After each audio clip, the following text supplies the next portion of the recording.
Video اچھی لگے تو چینل کو سبسکرائب کریں، ادروائز اگنور کریں۔ جن کا کوئی نہیں ہوتا ان کی سیلفیاں ہوتی ہیں۔ کچھ لوگ نماز کے بعد موبائل ایسے چیک کرتے ہیں جیسے قبولیت کا میسج آنا ہو۔ سوچتی ہوں 1 گھنٹہ روز پڑھوں گی، سوچنے میں ہی 1 گھنٹہ نکل جاتا ہے۔ لڑکی اور دوست۔ لڑکی: ایک آنٹی مجھے بہت تنگ کرتی تھیں۔ وہ کیسے؟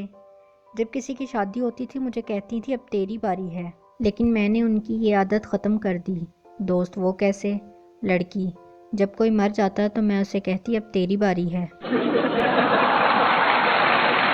جب کوئی کہتا ہے یار بات پیسوں کی نہیں ہے تو یقین جانیے بات پیسوں کی ہی ہوتی ہے۔ بیٹا: ابا جان میرے لیے بازار سے آتے ہوئے سب سے اچھا پھل لیتے آئیے گا۔ باپ: بیٹا سب سے اچھا پھل تو صبر ہے، لہٰذا تم صبر کرو۔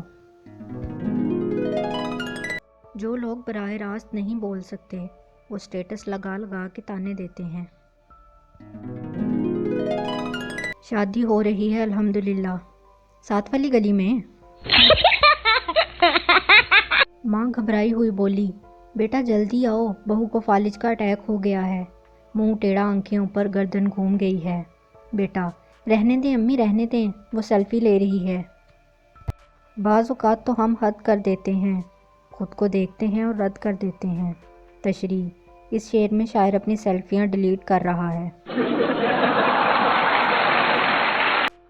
یہاں لوگ ویسے نہیں ہیں جیسے وہ اپنے اسٹیٹس لگاتے ہیں۔